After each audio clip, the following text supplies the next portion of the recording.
সুপ্রিয় দর্শক, স্বাগত জানাচ্ছি সম্পাদকীয়তে। আমি মুস্তফা দানিশ। আমাদের আজকের বিষয় রাজনীতির হালচাল, আর এ নিয়ে আলোচনার জন্য আমাদের স্টুডিওতে উপস্থিত আছেন হাসানুল হক ইনু, এমপি, জাসদ সভাপতি। মাঝখানে আছেন রিয়াজউদ্দিন আহমেদ, সাবেক সম্পাদক, নিউজ টুডে, এবং ওই প্রান্তে আছেন শ্যামল দত্ত, সম্পাদক, দৈনিক ভোরের কাগজ। দর্শক, আপনারাও টেলিফোনে সরাসরি অংশ নিতে পারবেন। এই জন্য টেলিভিশনের পর্দায় দেওয়ার নম্বরে ফোন করতে হবে। এছাড়া ফেসবুক অথবা SMS এর মাধ্যমেও আপনাদের মন্তব্য পাঠাতে পারেন। তবে আলোচনা শুরুর আগেই চলুন দেখে নিই এখনকার প্রধান শিরোনামগুলো। শপথ নেওয়ার বিষয়ে ইতিবাচক ইঙ্গিত ঐক্যফ্রন্ট নেতা ইসলাম সুলতান মনসুরের। দলের সিদ্ধান্ত না মানলে সাংগঠনিক ব্যবস্থা নেওয়ার হুঁশিয়ারি সুব্রত চৌধুরীর। কেরানীগঞ্জে ট্রাক চাপায় প্রাণ গেল স্কুল পড়ুয়া ভাই বোনের। রাজধানীতে বড় ভাইকে বিমানবন্দরে বিদায় জানাতে এসে লাশ হলেন ছোট ভাই ও ভগ্নিপতি। কোনোভাবেই সড়কে ফিরছে না শৃঙ্খলা। প্রধানমন্ত্রীর নির্দেশের পর বিভাগীয় শহরের হাসপাতালের পরিস্থিতি কিছুটা পাল্টালেও উন্নতি হয়নি জেলা শহরে। উপস্থিতি মনিটরিংয়ে গঠন হচ্ছে সেল, জানালেন মন্ত্রী। ক্ষমতার অপব্যবহার করে পার পাওয়া যাবে না। জিয়া অরফানেজ ট্রাস্ট মামলায় বেগম জিয়ার সাজা বাড়ানোর হাইকোর্টের পূর্ণাঙ্গ রায়ে পর্যবেক্ষণ।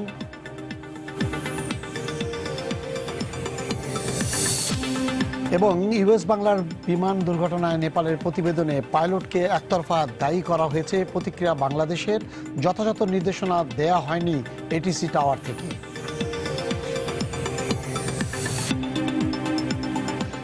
রিয়াজ ভাই, আপনাকে দিয়ে শুরু করি। না, আপনাকে দিয়ে শুরু করি। আপনাকে দিয়ে শুরু তাহলে ভালো হবে, আপনি মাঝখানে আছেন। আচ্ছা, এবার বলেন যে কথাগুলো আসছে। পরশুদিন কিন্তু সংসদ অধিবেশন, প্রথম একাদশী আর জাতীয় সংসদের। তো এই মুহূর্তে যে কথাগুলো আসছে যে আসলে এই ঐক্যফ্রন্টের কেউ এতে শপথ নেবে কিনা, এখন পর্যন্ত নেয়নি। এবং এই প্রসঙ্গে যেটা বলেছেন সুলতান মনসুর উনি এবং মোকাব্বির খান, দুজনই বলেছেন যে না, হ্যাঁ, তা ওনারা সংসদে যোগ দিতে চান। তবে ডক্টর কামাল ছিলেন না, ওইটা নিয়েও পার্টির সিদ্ধান্ত। তবে পার্টির তরফ থেকে যেটা বলা হচ্ছে, ও গণফোরামের তরফ থেকে বলা হচ্ছে যে না, যদি কেউ পার্টির সিদ্ধান্তের বাইরে যায় তাহলে তার বিরুদ্ধে ব্যবস্থা নেওয়া হবে। এখন এই দুজন গেলে সংসদের উপকার কি হবে এবং যদি না যায় তাহলে কি ক্ষতি হবে? এটা দেখেন, এইটা সরকারের দেরিতে উপলব্ধি যে ওই সমঝোতার বিরোধী দল দিয়ে বিরোধী দল হয় না এবং একটা কার্যকর পার্লামেন্ট হয় না। এই উপলব্ধিটা বোধহয় করতে পেরেছেন নির্বাচনের পরে।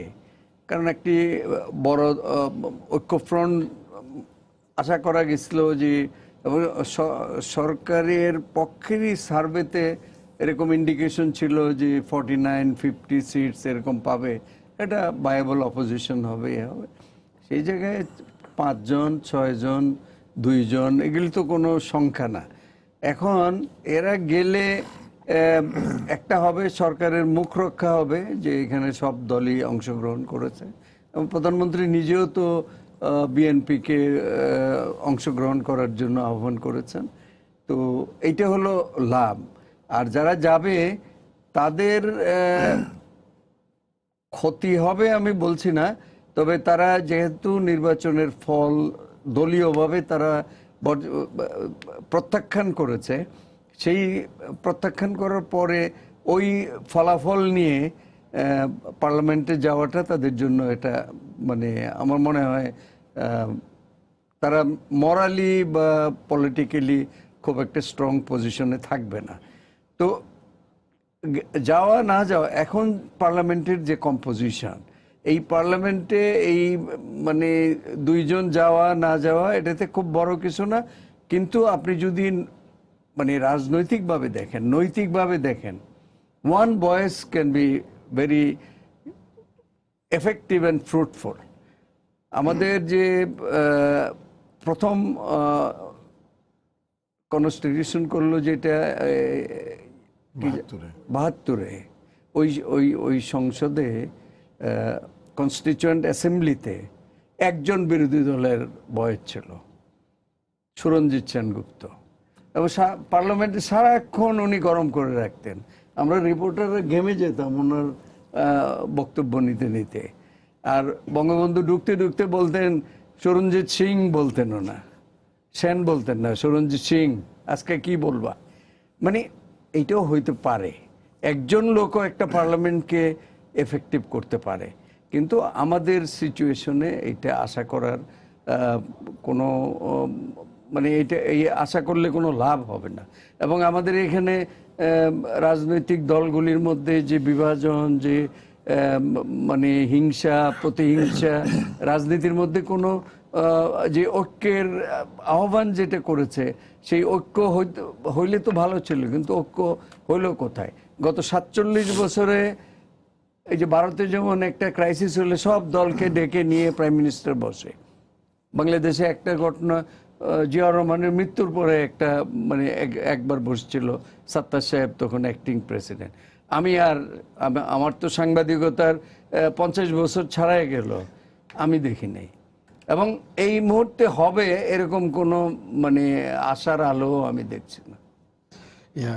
আপনার ইয়াতে জাসদ সভাপতি হিসাবে জাসদের অবস্থানটা এবারে সংসদে কিভাবে হবে? আমরা 14 দলে আছি এবং এখন পর্যন্ত 14 দল রাজনৈতিকভাবে দরকার, কারণ 14 দল যে রাজনৈতিক লক্ষ্য নিয়ে গড়া হয়েছিল, সেই লক্ষ্যটার কিছু অর্জন আমরা করতে সক্ষম হয়েছি, কিছু কাজ এখনো বাকি আছে। আমরা মূলত বাংলাদেশ থেকে 75-এর পট পরিবর্তনের পরে যে সামরিক শাসন এবং সাম্প্রদায়িকতার যে জঞ্জালটা বাংলাদেশের রাজনীতি, সমাজনীতি এবং সংবিধানের উপরে চাপিয়ে দেওয়া হয়েছিল, সেইখান থেকে পরিষ্কার করে বাংলাদেশকে আবার মুক্তিযুদ্ধের চেতনার উপরে দাঁড় করানো। 10 বছরে অনেক দূরে গিয়েছি, কিন্তু এখনও অনেক ছাপ, পদচিহ্ন এবং জঞ্জাল সংবিধান, রাজনীতি, সমাজে আছে। বাকি কাজটুকু এই 5 বছরে শেষ করতে হবে। সেই জন্য 14 দল এবং মহাজোটের দরকার রয়েছে রাজনৈতিকভাবে। আমরা জাসদ মনে করে 14 দলগতভাবেই সংসদে থাকবো আমরা। আচ্ছা, না যদি জাসদ যদি এটা মনে করে থাকে, আপনি বলছেন জঞ্জাল সাফ, যেটা বলছেন যে ইয়াতে, তো এই জঞ্জাল সাফ কি 10 বছরে কিন্তু অনেক সময় গেছে, ওইটার মধ্যে হয়তো কিছু কিছু আপনি যেটা বললেন যে কাজ হয়েছে, এর পাশাপাশি 5 বছরে কি এটা সম্ভব? এই যে মুক্তিযুদ্ধের পুরো চেতনাটার মধ্যে একদম নিয়ে এসে আপনি যদি একেবারে হুবু মানে আক্ষরিক করতে বলেন, ধরেন একটা অসাম্প্রদায়িক গণতান্ত্রিক সমাজ নির্মাণের কাজ কিন্তু আমেরিকাতেও চলছে, এখনো ত্রুটি বিচ্যুতি হয়। এবং রাষ্ট্র যতদিন থাকবে, রাষ্ট্র মানুষের উপরে হস্তক্ষেপ করার চেষ্টা করে, মানুষ রাষ্ট্রকে আবার শোধরায় দেয়।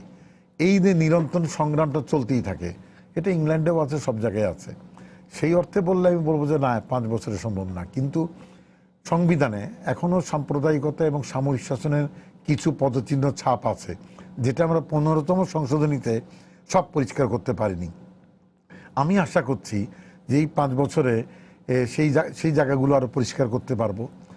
আইন কানুনের ব্যাপার, গণতান্ত্রিক সমাজ নির্মাণের ব্যাপারে কিছু প্রহরী সংস্থা আছে, কিছু জবাবদিহিতার স্বচ্ছতার বিষয় রয়েছে, সেই জায়গাগুলো পরিষ্কার করতে হবে, সেগুলো ঠিক করতে হবে। সংস্কারের জায়গা, সংসদীয় রাজনীতিতেও অনেক সংস্কারের জায়গা রয়েছে, সেগুলো ঠিক করতে হবে। কিন্তু সবচেয়ে বড় কথা হচ্ছে যে বাংলাদেশ যে হুমকির মুখে পড়ে আছে সাম্প্রদায়িকতা, জঙ্গি সন্ত্রাসের পক্ষ থেকে, সেই বিপদটা এখনো রয়ে গিয়েছে। এই জন্যে রয়ে গিয়েছে যে বাংলাদেশের রাজনীতির ঘরে সাম্প্রদায়িক জঙ্গি সন্ত্রাস ও তার দোসর এবং প্রধান পৃষ্ঠপোষক হচ্ছে বিএনপি জামাত। তারা কিন্তু এই নির্বাচনের পরে ফলাফলটা অস্বীকার করে তারা আবার চ্যালেঞ্জ ছুড়ে দিল, কোণঠাসা হয়েছে, কিন্তু বাংলাদেশের রাজনীতির ময়দান থেকে সরে যায়নি, কিন্তু আত্মসমর্পণ করেনি। এই জায়গাটা তো ফয়সালা করতে হবে। বাংলাদেশে মানে গণতন্ত্র এবং সমাজ নিরাপদ থাকবে, এই গ্যারান্টিটা অর্জন করা দরকার। সেই কাজটা করার বাকি আছে। সব কিছু আমরা মনে করি যে 14 দলের এই 5 বছরে মানে যেইটুকু বাকি আছে, কিছু আমরা মোটা দাগে শেষ করতে পারবো, এবং সেটা শেখ হাসিনার নেতৃত্বে পারবো। কারণ উনি এই যুদ্ধ অপরাধীদের বিচারের ব্যাপারে অটল এবং সাহসী ভূমিকা রেখেছেন। জঙ্গি সন্ত্রাস নির্মূলে শূন্য সহিষ্ণু নীতি উনি অনুসরণ করেছেন, অনেকটা সাফল্য অর্জন করেছেন। উনি সংবিধানের বহুত সামরিক শাসনের বিধানগুলোকে বিলুপ্ত করেছেন, নতুন বিধান নিয়ে এসেছেন। ক্ষুদ্র জাতিসত্তা ব্যাপারে সাংবিধানিক অধিকার আবার নিশ্চিত করেছেন। কিন্তু এখনো এই যে কাজগুলো উনি সাহসের সঙ্গে করেছেন, বাকি যে কাজটা করার সাহস ওনার আছে কিন্তু। সুতরাং আমরা ঐক্যবদ্ধ থেকে সে কাজটা করা উচিত, সেদিক থেকে 14 দলগতভাবে থাকতে চাই। আর এই প্রশ্নটা যেটা করছেন, এই প্রশ্নটা অহেতুক বিতর্ক হচ্ছে। আমরা মহাজোটের ভোট করেছি, 14 দলগতভাবে ভোট করেছি। সুতরাং এই তারপরেও মহাজোটের শরিক জাতীয় পার্টি কিন্তু তারা ঘোষণা দিয়ে বলেছে আমরা সরকারের সমর্থন করব না, আমরা বিরোধী দলে চলে যাব। কে বিরোধী দলে বসবে আর কে সরকারকে সমর্থন দিবে, এটা একেবারেই নিতান্তই সেই দলের সিদ্ধান্ত নেওয়ার ব্যাপার রয়েছে। আমি অবাক হয়েছি যখন কতিপয় নেতা নেত্রী তারা বলার চেষ্টা করছেন যে আপনি বিরোধী দলে চলে যান, ওখানে বসে ভূমিকা রাখেন। আমি মনে করি কোনো দলের কোনো ব্যক্তির কোনো এখতিয়ার নাই কে বিরোধী দলে বসবে, কে সরকারকে সমর্থন দিবে। এমনকি 14 দল যদি বিলুপ্ত হয়ে যায়, 14 দলের শরিক একটি দল বলতে পারে যে আমি এই কারণে সরকারের পক্ষ নিচ্ছি, আমি বিরোধী দলে যাব না। দলীয় সিদ্ধান্ত। সেইখানে আমি মনে করি সবশেষ কথাটা হচ্ছে যে একটু আগে রিয়াজ ভাই বলেছেন, ফরমাইশি বিরোধী দল কোনো বিরোধী দল না কিন্তু। আর ওটা এটাও ঠিক যে ঐক্যফ্রন্ট বলেন, জাতীয় পার্টি বলেন, একজন কি 5 জন বড় কথা নয়। উনি জনজীবনের বিভিন্ন বিষয়াদির কণ্ঠ দিতে পাচ্ছেন কিনা সংসদে, সেটা হচ্ছে বড় কথা। সুতরাং আপনি যদি এই 2009 থেকে 14 এই 5 বছর যেখানে বেগম খালেদা জিয়া পার্লামেন্টে ছিলেন এবং 30-এর বেশি পার্লামেন্ট মেম্বাররা ছিলেন, আপনি যদি পার্লামেন্টের প্রসিডিং দেখেন তখন দেখবেন কতিপয় বিষয়ে হইচই করা ছাড়া জনজীবনের বিষয়ের দিকে কোনো কণ্ঠ দিতে পারেনি কিন্তু তারা। অর্থাৎ বিরোধী দল হিসাবে তারা ব্যর্থতার পরিচয় দিয়েছে। ব্যর্থতার বরঞ্চ পার্লামেন্টকে অকেজো করার জন্যে পার্লামেন্টে দীর্ঘদিন অনুপস্থিত থেকে কিন্তু পার্লামেন্টকে কাজে লাগিয়ে জনজীবনের বা সরকারের ত্রুটি বিচ্যুতি ধরে ধরে সমালোচনা করা, এইটা আমি পার্লামেন্ট রেকর্ড দেখে বলবো। আপনি গ্যাসের সমস্যার কথা বলেন, বিদ্যুতের সমস্যার কথা বলেন, সারের সমস্যার কথা বলেন, পরীক্ষার কথা বলেন, শিক্ষার সংকটের কথা বলেন, মাদ্রাসার সংকটের কোনো বিষয়ে বিএনপি কোনো পজিশন নিতে পারেনি। পোশাক শিল্পের ব্যাপার বরঞ্চ দেখবেন ওই সময়ে পোশাক শিল্পের ব্যাপারে, অর্থনীতির ব্যাপারে সরকারি পক্ষ যারা আমরা যেভাবে সমালোচনা করেছি বা আমরা ত্রুটি ধরিয়ে দিয়েছি বাজেট বক্তৃতায়, সেইভাবে কিন্তু তারা করতে পারেনি। সেজন্যে আপনি রাজপথে হুঙ্কার ছাড়ছেন কিন্তু কার্যত বিরোধী দলের ভূমিকা পালন করছেন না, সরকার উৎখাত করে ফেলছেন। কিন্তু বিএনপি কিন্তু জনজীবনের সমস্যা নিয়ে হরতালও ডাকছেন না, মিছিলও করছেন না। এটা খেয়াল করবেন। কিন্তু বিরোধী দল মানে কি? তাহলে পোশাক শিল্প আছে, শ্রমিকরা আছে, পেশাজীবীরা আছে, শিক্ষকরা আছে, এমপিওর সমস্যা আছে, তারপরে আঞ্চলিক সমস্যা আছে, আন্তর্জাতিক সমস্যা আছে, অসম বিশ্বায়ন আছে, পররাষ্ট্রনীতি আছে। আপনি যদি এইভাবে কথা বলেন, গত 5 বছরে বিএনপি জামাতের যে ঐক্যফ্রন্ট বাদ দেন, বিএনপি জামাত বলেন তো ধরে ধরে কোনো সমালোচনা করেছে কিনা? আমার সরকার উৎখাত করতে চাই, ওয়েলকাম করেন, কিন্তু আপনি তো জনজীবনকে কি দিচ্ছেন? আমি তো 20-21-এর একটা স্বপ্ন দেখিয়েছে শেখ হাসিনা, 20-41-এর একটা কথা বলেছে না? তাহলে আপনি বলেন যে না, শেখ হাসিনার এই পদ্মা সেতুটা কি বলেছেন, পদ্মা সেতু দিয়ে চলবেন না, ওটা ভেঙে পড়ে যাবে। বেগম খালেদা যে নিজ মুখে বলেছেন কারাগে যাওয়ার আগে। এটা তো কোনো সমালোচনা না। উনি বলতে পারতেন পদ্মা সেতু ওখানে মামাতে বানিয়েছেন, আমি ক্ষমতায় আসলে আরিচাঘাটে আরেকটা পদ্মা সেতু বানিয়ে দিব।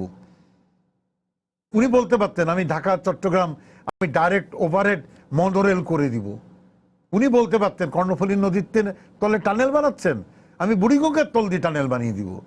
উনারা এইটা বলেনি, না উন্নয়নের কথা বলেছে, না সমাজ জীবনের কথা বলেছে। সুতরাং বিরোধী দল জাতীয় পার্টিকে নিয়ে ঠাট্টা মস্করা করছেন, বড় কথা না।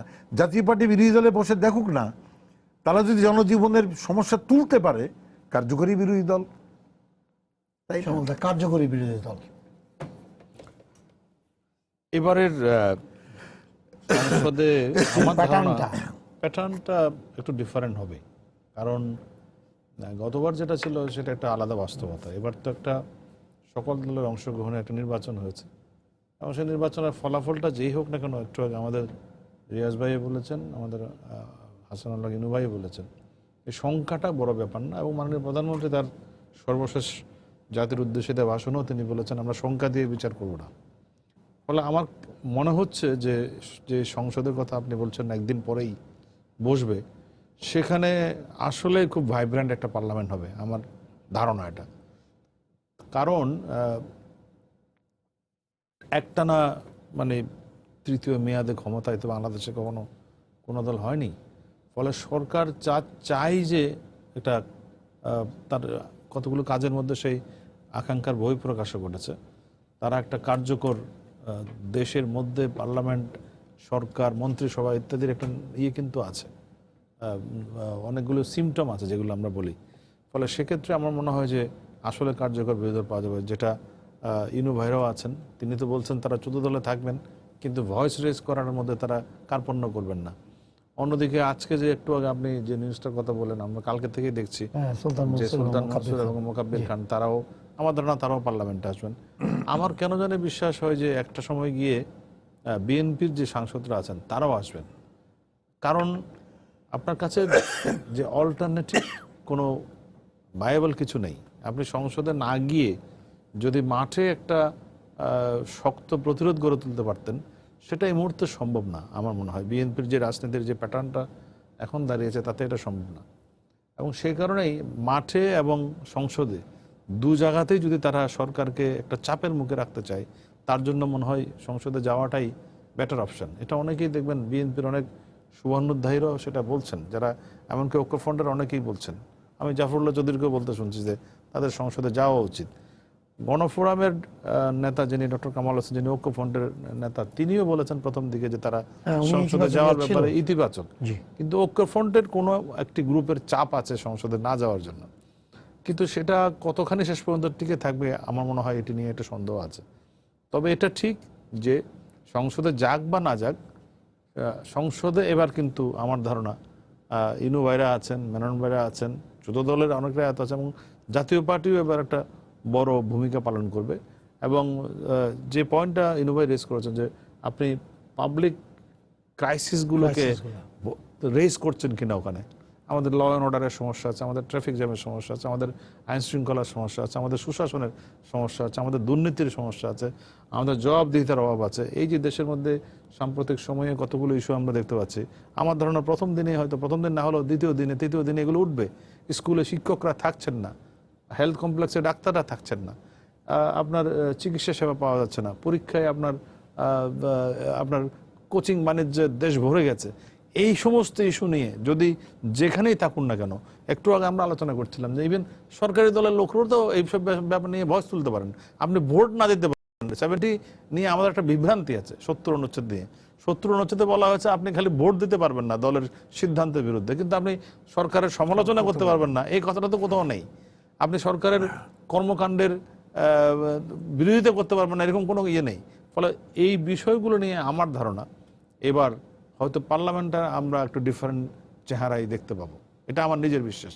এবং সেটা যদি হয় সত্যি সত্যি, যেটা বলেছিলেন আমাদের রিয়াজ ভাই বলেছেন যে কনস্টিটিউশন অ্যাসেম্বলিতে একজন ছিলেন শুধু অপোজিশনে, তাতে কোনো সমস্যা হয়নি, ওই একজনই কাঁপিয়ে রাখতেন। তারপরের পার্লামেন্টের ধরেন না 39 জন নিয়ে তো 79-এর পার্লামেন্ট ছিল, 79-এর পার্লামেন্টে না, হ্যাঁ তখন আওয়ামী লীগ 39টা আসন পেয়েছিল, 73-তে ছিল 9 জন, হ্যাঁ না 73 আমি ছিল টোটাল 9 জন। আমি কনস্টিটিউশন অ্যাসেম্বলির কথা বলছি, 73 আগে যেটা ছিল 73 এটা তো ফর্মাল পার্লামেন্ট, হ্যাঁ ফার্স্ট পার্লামেন্ট, সেখানে 9 জন ছিল, ওখানে 9 জন ছিল, হ্যাঁ জাসদে 3 জন ছিল, জাসদে 3 জন ছিল, হইচই করতে খুব, হ্যাঁ তো আব্দুল্লাহ সরকার প্রতিদিন হইচই করতেন।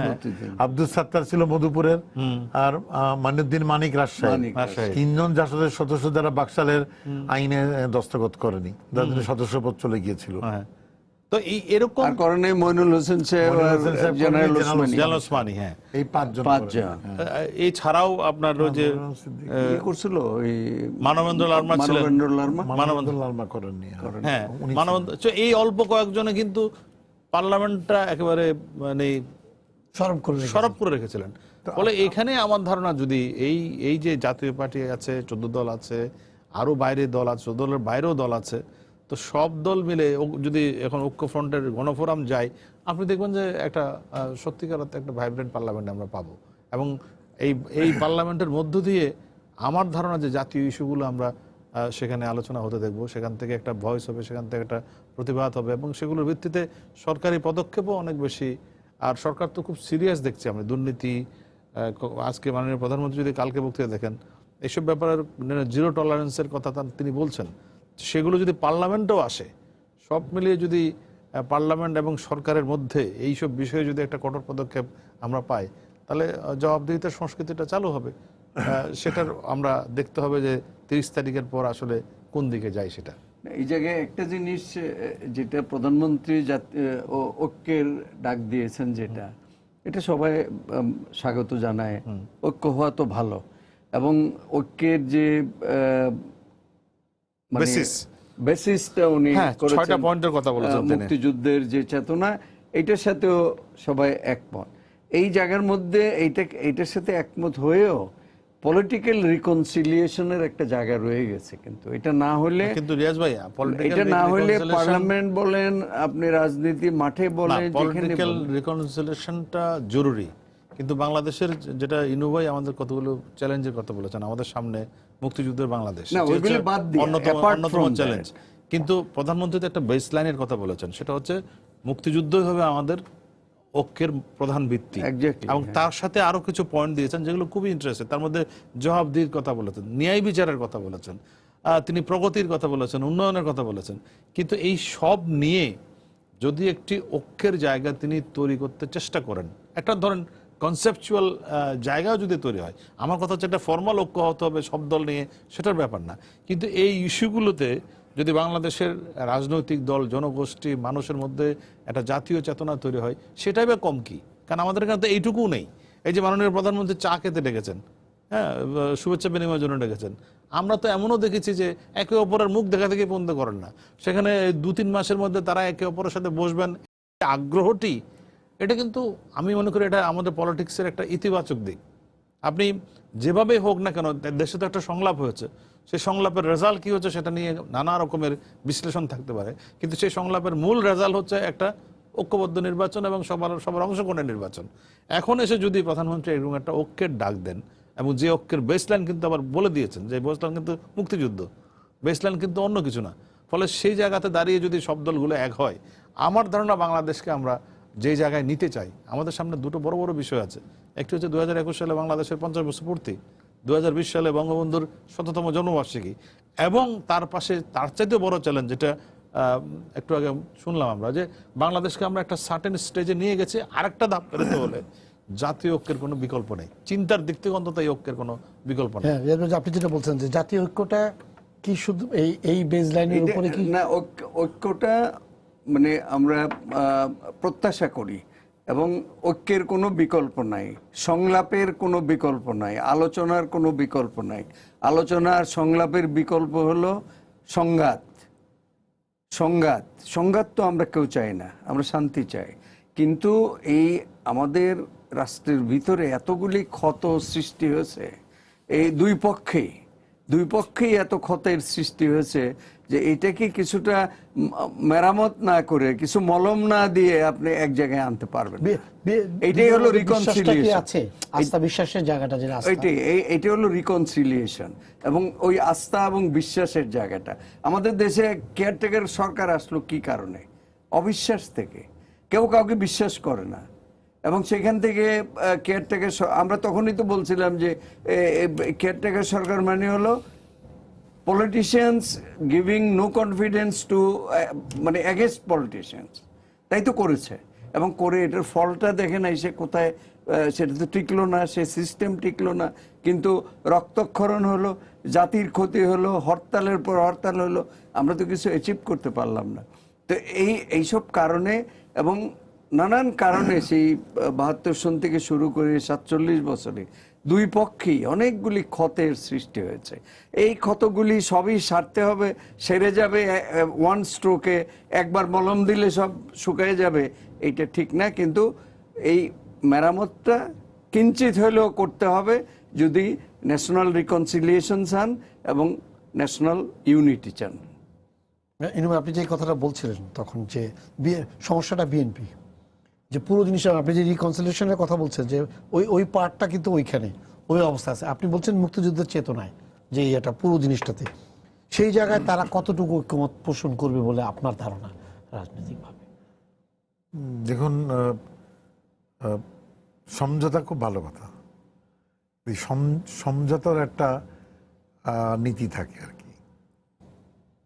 যেরকম আপনার পাকিস্তান বাংলাদেশের সমঝোতা হয়নি, এই জায়গাটায় যদি আমি মিটমাট করতে চাই, এখানে মিটমাট তত্ত্বটা কাজ করে না।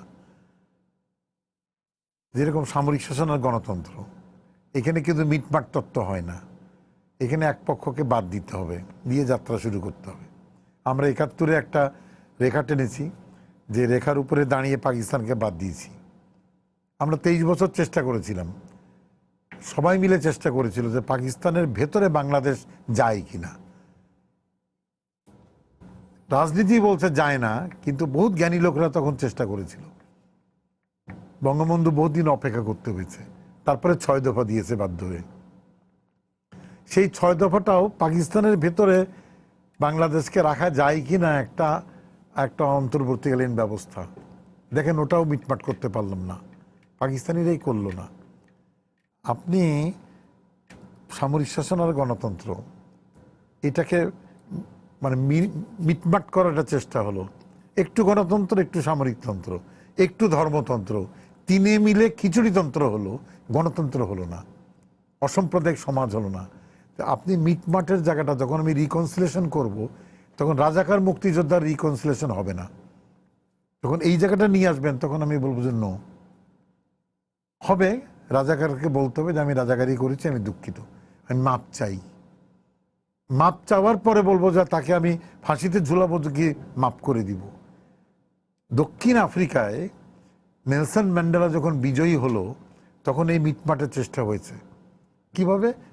মৌলিক জায়গাটা হলো, কালোরা বলল যে সাদারা মাপ চাও, আগে সাদারা মেনে নিল, মাপ চাইলো, তারপরে সেই সাদাদেরকে মন্ত্রিসভায় রেখেছে, সমাজে রেখেছে, তাদের পার্টিতে রেখেছে। কিন্তু যে কমিশনটা বানানো হয়েছিল, সেখানে এসে বলতে হয়েছে যে আমি বর্ণবাদ অনুসরণ করে ভুল করেছি, অন্যায় করেছি, তার ভিতরে যেগুলো অমানবিক ঘটনা সেগুলোর বিচার হয়ে গেছে, কিন্তু অন্যগুলোকে মাফ করেছে। যেরকম বঙ্গবন্ধু পাকিস্তানের পক্ষ নেওয়ার জন্য মাফ করে দিয়েছে, এটা রাজনৈতিক পক্ষ, কিন্তু উনি হত্যা, খুন, নারী ধর্ষণের জন্য মাফ করেনি। উনি তো মাফ করেছিল, মিটমাট করার চেষ্টা করেছে, রিকনসিলিয়েশন করেছে যে আচ্ছা তুমি পলিটিক্যালি রাজনৈতিকভাবে পাকিস্তানে বিশ্বাস করো, আচ্ছা এর জন্য মাফ করে দিলাম আমি। যেরকম মানে একজন মনে করেন যে আমি জামাত ধর্মভিত্তিক সমাজ চাই, আমার কোনো তোমার বক্তব্য, কিন্তু এটা বলে মানুষ খুন করবা, সেটা আমি মাফ করব না, কোনো একটা অপরাধ করার, কিন্তু অপরাধ ও যে বিশ্বাসের কারণে আমি মাফ করে দিব। সুতরাং উনি যে বললেন রিকনসিলিয়েশন, এটা খুব ভালো কথা। সমঝোতা কার সঙ্গে হবে? মীমাংসিত বিষয়গুলোকে একমতে নিতে হবে আমাকে, যেগুলো মীমাংসিত বিষয়, হিস্টোরিক্যালি মীমাংসিত। যেরকম ভাষা, যেরকম আপনি 30 লক্ষ শহীদ, আপনি এমন একটা কথা বলবেন 30 লক্ষ শহীদের সংখ্যা নিয়ে বিতর্ক করে দিচ্ছেন। আপনি স্বাধীনতার ঘোষণা 26 তারিখে, আপনি 26 তারিখে 72 থেকে আমরা পালন করছি, আপনি উঠেই বলতেছেন 27 তারিখে ঘোষণা দিয়েছে। তাহলে তো আপনি মীমাংসিত বিষয় আবার অমীমাংসিত করার চেষ্টা করছেন। গণহত্যা দিবসই পালন, আমি গণহত্যার রেজলিউশন মুভ করলো শিরিন আক্তার, পার্লামেন্টে করলো, বিএনপি নীরব থাকলেন, বিএনপি কোনো মন্তব্যই করলো না। সেদিন পত্রিকা খোলেন, তারা তো অভিনন্দন জানাবে যে আমি সমর্থন করি, আমি নাই পার্লামেন্টে বা আমি বিরোধী দল, কিন্তু সমর্থন করি।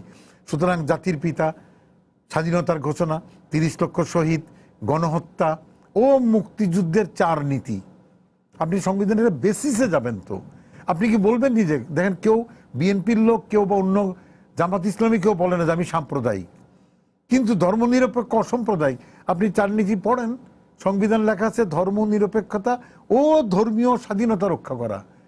এখানে তো ভুল ব্যাখ্যা করার কিছু নাই। তাহলে মূল 4 নীতি, সংবিধানের 4 নীতিও মানবেন না, আপনি মিটমাট করবো কোথায়? বাকি হচ্ছে যে আমরা মারামারি করেছি, আচ্ছা এই মাফ করে দিলাম, আচ্ছা এমনকি খুন করেছি, মাফ করে দিলাম। আপনি শান্তি বাহিনীকে আমরা সমাজে নিয়ে এসছি না, ওখানে মারামারি করে দুই পক্ষ, আমার সশস্ত্র বাহিনী সৈনিক মারা গিয়েছে না, কিন্তু আমরা কি তার জন্য বিচার করেছি সন্তুলার মার? নো, আমরা একটা শান্তি চুক্তি করেছি, সুতরাং 4 নীতিতে মানেন, বঙ্গবন্ধুকে মানেন, স্বাধীনতার ঘোষণা মানেন, 30 লক্ষ শহীদ মানেন, মুক্তিযুদ্ধ, আমি মুক্তিযুদ্ধকে ভেঙে বললাম, এইটাকে মেনে আপনি সম্মুখ যাত্রা করেন। ইন্ডিয়াতে, ভারতে কিন্তু বিজেপি কংগ্রেসের লড়াইটা ভারতের অস্তিত্ব নিয়ে টানাটানি না, অন্য জায়গায়, সেজন্য একসঙ্গে বসতে পারে। আমি এখানে জামাত ইসলামের সঙ্গে মুখ দেখাতে গিয়ে হয় না যে আমার অস্তিত্বকে অস্বীকার করে। সুতরাং সামনের যাত্রা, এখন বিএনপি ঠিক আছে নির্বাচনে ভোট কারচুপি হয়েছে, আপনি তো অভিযোগ দিয়েছেন, আপনি তো আগেই বলেছেন যে আমি আন্দোলনের অংশ হিসাবে ভোট করতে গেলাম, তাহলে আপনি সন্দেহনীয় করেছেন। আন্দোলনের অংশ হিসাবে 7 জন মেম্বার পার্লামেন্টে যে ভূমিকা রাখেন, তাতে আপনার অভিযোগটা মাঠ থেকে উঠে গেল না, কিন্তু রাজপথেও মিছিল করেন একই যুক্তিতে যে আন্দোলনের অংশ হিসেবে নির্বাচনে গিয়েছি, নির্বাচন আমার কাছে খারাপ লেগেছে, আমি সেই আন্দোলনের অংশ হিসাবে আবার এই পার্লামেন্টে বসে প্রতিদিন কিভাবে নির্বাচন খারাপ হয়েছে ওইটারই ব্যাখ্যা দিব আমি, এবং রাস্তায় মিছিল করব। কিন্তু পার্লামেন্ট থেকে বেরিয়ে যাওয়ার হুমকিটা একটা ষড়যন্ত্রের বীজ বপন করা। আমি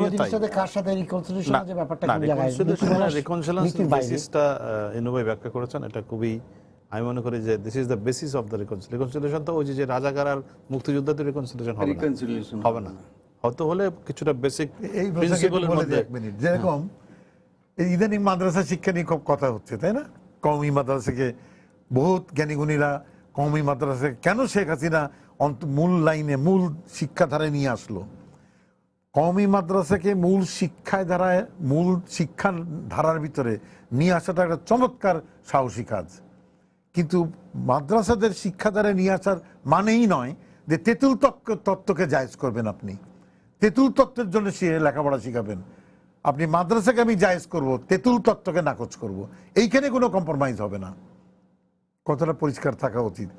আমি রাজাকার ব্যক্তি হিসেবে তাকে সমাধি নিয়ে আসতেছি, কিন্তু রাজাকারীকেরা জায়েজ করবেন না, রাজাকারী জায়েজ সেটা বলেছো। সেটা যদি আপনি রিসেন্টলি নারী শিক্ষা নিয়ে যে বক্তব্য দিয়েছেন, তেঁতুল তত্ত্ব, সেটা কিন্তু সরকার কিন্তু সেটাকে ইয়ে করেনি, নাকচ করে দিয়েছে। আমি মাদ্রাসা শিক্ষা ঠিক আছে, কিন্তু নারীর বিরুদ্ধে তেঁতুল তত্ত্ব প্রয়োগ করবেন। আপনি ইনক্লুসিভ সোসাইটি করতে হলে দেশের 55,000 মাদ্রাসায় 15 লক্ষ স্টুডেন্ট যে বেরোয়, তারা কোথায় যায়, কি করে, তাদের পরবর্তী পদক্ষেপগুলো আমাদের কোন রকমের ইয়ের বাইরে ছিল। যাই হোক, সেটা অন্য আলোচনা। আপনি যেটি বলছিলেন যে রিকনসিলিয়েশনের এমনকি জাতীয় ঐক্যের বেসলাইনের মধ্যে কিন্তু সেটাই আছে, মুক্তিযুদ্ধ, কারো কোনো দ্বিমত নেই। কিন্তু প্রশ্ন হচ্ছে যে দ্বিমত করলে তো না, দ্বিমতের ব্যাপারটা আমাদের এখানে কেন আসছে? রিয়াজ ভাই, কথাটা আসছে এই কারণে আমি বসবো, মানে আপনি বলছেন যে মুখে আপনি বলেন যে এর সাথে আমি বসবো না, না সেটা বলা হয়েছে, কিন্তু বলা হয়েছে জামাত ছাড়া আসেন না, বরাবর ক্লিয়ার করেছে জামাত ছাড়া আসেন, এটা বলা হয়েছে। কিন্তু আমরা দেখতে পাচ্ছি কি, এটা নিয়ে একটা বিভ্রান্তি, ইভেন ঐক্যফ্রন্টের মধ্যে বিভ্রান্তি। ঐক্যফ্রন্টে ডক্টর কামাল বলে জামাত আছে আমি জানতাম না, জামাত থাকলে আমি যেতাম না, ইত্যাদি ইত্যাদি কথাবার্তা হয়েছে। এখন যে কারণে আজকে মাননীয় প্রধানমন্ত্রী এক এক সময় এক এক ভাবে আসে, না, মাননীয় প্রধানমন্ত্রীকে যে চায়ের দাওয়াত দিয়েছেন, আপনি যে চায়ের দাওয়াত দিয়েছেন, সেখানে তো ঐক্যফ্রন্টকে দিয়েছেন, সেখানে তো বিএনপিকেও দিয়েছে, সেখানে গণফোরামকে দিয়েছে, কই জামাতকে তো দেয়নি। ফলে সেখানেও একটা কিন্তু ব্রডার একটা দৃষ্টিভঙ্গি কিন্তু আছে এখানে। আমি মনে করি যে এক্ষেত্রে আমাদের যে মাননীয় প্রধানমন্ত্রী যে জাতীয় ঐক্যের ডাক দিয়েছেন, যেটা বলছেন রিকনসিলিয়েশন, সেটার বেস লাইনটাও কিন্তু সেটা তিনি বলেছেন, এইটা হবে বেস লাইন, মুক্তিযুদ্ধ, অসাম্প্রদায়িকতা, আপনার আমাদের জবাবদিহিতা, আইনের শাসন, ন্যায় বিচার। ফলে একটা বেস লাইন কিন্তু আছে, এর মধ্যেই কিন্তু আপনি যদি আসেন, বিশ্বাস করেন, তাহলে আপনি আসতে পারেন। এই জায়গার মধ্যে কিন্তু একটা জিনিস প্রশ্নটা উঠে বারবার, যে জামাতকে মানে ঝুলিয়ে রাখা হয়েছে কেন? জামাতের মানে একটা অংশ কেটে দিচ্ছেন আপনি, ডিসকোয়ালিফাইড, তারা ইলেকশন করতে পারবে না। দল এবং দল হিসাবে তাদের বিচার হবে কিনা, আইনমন্ত্রী প্রায় বলেন যে আমাদের আইন হচ্ছে, এইটা করে জিনিসটাকে শেষ করে দেওয়া যায় কিনা, সেটা একটা রিয়াজ ভাই ডিফারেন্ট আলোচনা, যে জিনিসটা শেষ করে দেওয়া যায় কিনা, সেটা সরকার কিভাবে করবে বা কি পদ্ধতিতে করবে সেটা নিয়ে।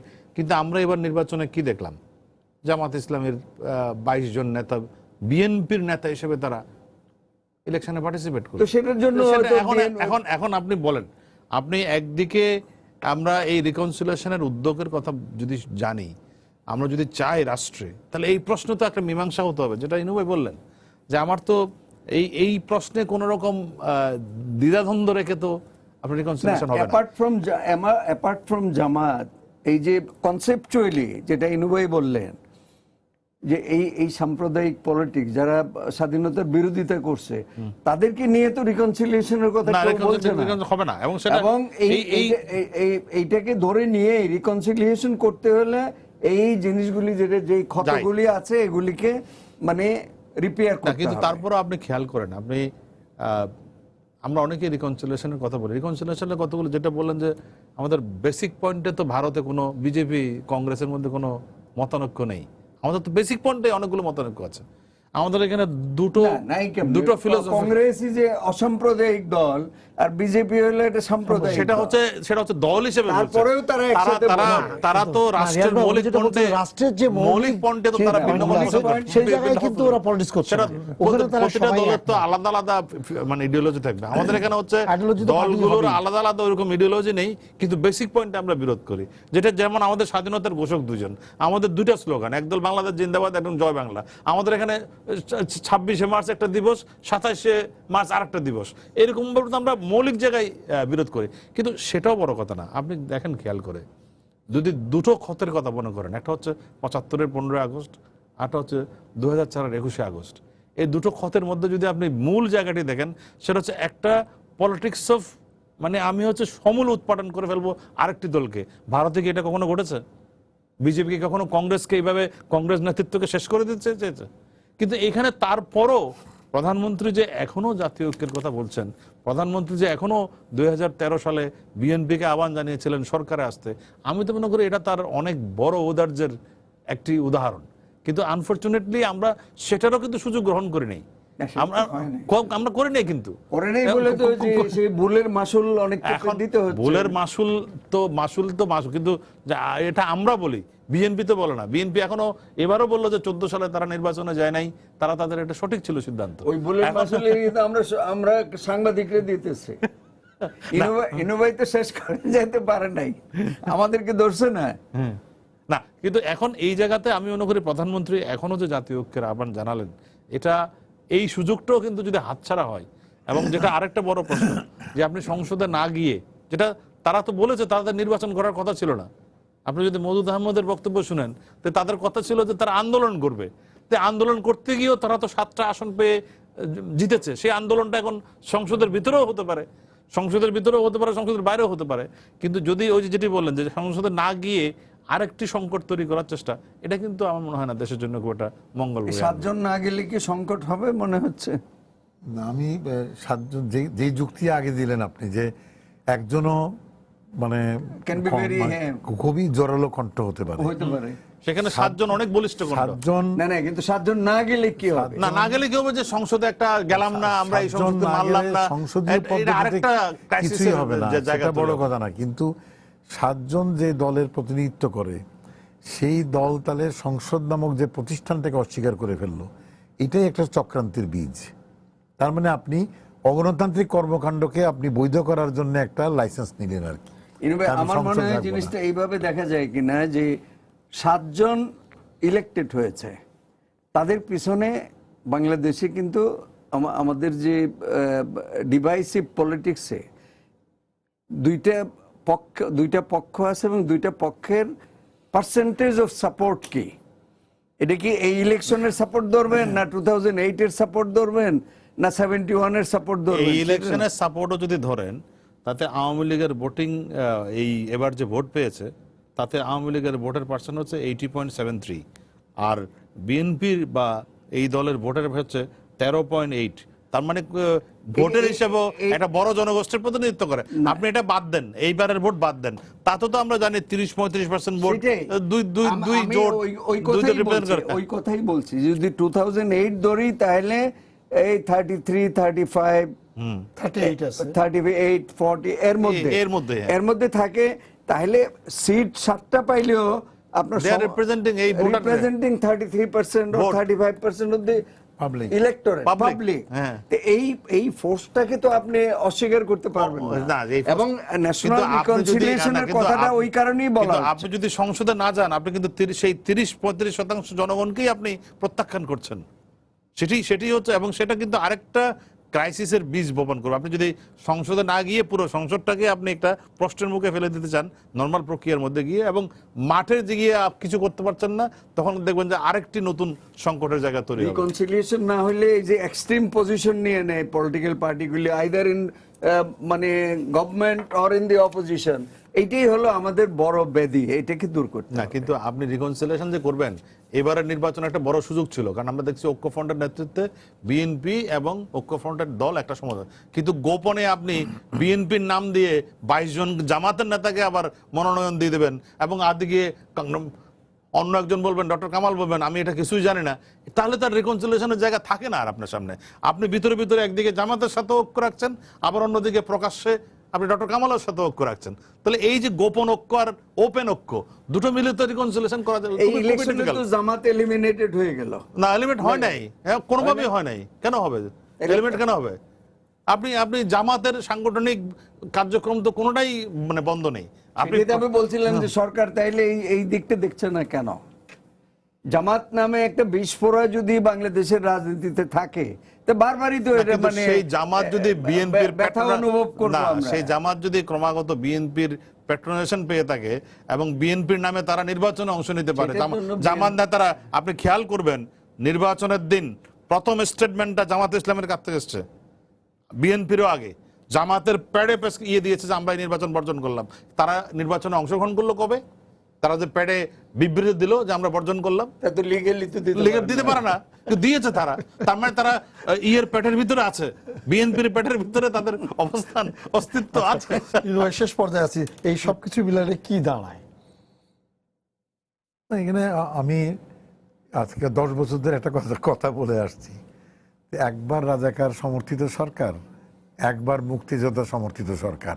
এই রাজনীতির মিউজিক্যাল চেয়ার খেলাটা যতদিন চলতে থাকবে ততদিন সংঘাতের রাজনীতি চলবে। এই খেলাটা বন্ধ করা দরকার। সুতরাং সেদিক থেকে আপনি যেহেতু মুক্তিযোদ্ধা সমর্থিত সরকারকে আপনি বাদ দিবেন না, তাহলে রাজাকার ও রাজাকার সমর্থিত সরকার বাংলাদেশে যাতে না আসে তার একটা রাজনীতি ব্যবস্থা করা দরকার। সেই জায়গাটায় সবচেয়ে ইজি সহজ হয়ে যায়। রাজাকার জঙ্গি জামাত তাদের সঙ্গে সম্পর্ক ছেদ করার মধ্য দিয়েই আপনি রাজাকার সমর্থিত সরকারের সকল সম্ভাবনা বন্ধ করে দিলেন। আমি আহ্বান জানাবো বিএনপিকে বিশেষ করে এবং ঐক্যফ্রন্টের সাম্প্রতিক নেতাদেরকে, আপনারা আল্লাহর বাস্তে রাজাকার জঙ্গি জামাতের সঙ্গে সম্পর্ক ছেদ করেন, বাংলাদেশে সহনশীল রাজনীতির যাত্রা শুরু হয়ে যাবে। যতদিন পর্যন্ত রাজাকার জঙ্গি জামাতের পক্ষ নেবেন ততদিন 15ই আগস্টের বঙ্গবন্ধুর হত্যাকারীর পক্ষে ওকালতি করবেন আপনারা, 21শে আগস্টের হত্যাকারীর পক্ষে ওকালতি করবেন। এবং বিএনপি এখন পর্যন্ত 71-এর গণহত্যার পক্ষে ওকালতি করে, 15ই আগস্টের খুনির পক্ষে ওকালতি করে, 21শে আগস্টের পক্ষে ওকালতি করে, এমনকি হোলি আর্টিজানের নির্মম হত্যাকাণ্ডের খুনিদের পক্ষ নিয়েও প্রকারান্তরে ওকালতি করে। কিন্তু খেয়াল করবেন এই যে জঙ্গি তাণ্ডব, তেঁতুল তত্ত্ব, সবের পৃষ্ঠপোষক হচ্ছে বিএনপি। সেজন্য আমি বলি যে গণতন্ত্রের ময়ূর না, সামরিক শাসনের কাক।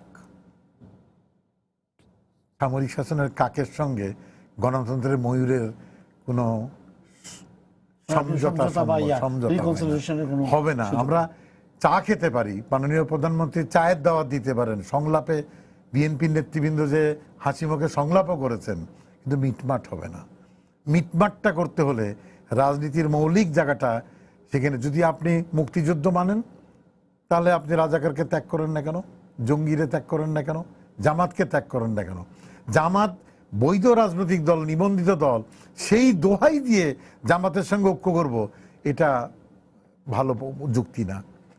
আওয়ামী লীগ জামাতকে নিষিদ্ধ করলো না কেন, সেই জন্য আমি ঐক্য করবো শয়তানের সঙ্গে, যে এটা কোনো যুক্তি না। আপনি আওয়ামী লীগের নিন্দা করেন, আমাকে নিন্দা করেন যে 14 দল আপনারা জামাতকে নিষিদ্ধ করলেন না কেন, আপনাদের নিন্দা করি, নিন্দা না করে সেই সুযোগটা আমি ব্যবহার করছি জামাতের সঙ্গে ঐক্য করে। সুতরাং আমার কথাটা হচ্ছে যে একবার রাজাকার সমর্থিত সরকার আর একবার মুক্তিযোদ্ধা সমর্থিত সরকার, এই মিউজিক্যাল চেয়ার খেলাটা দিনটা আস্তে আস্তে শেষ হচ্ছে।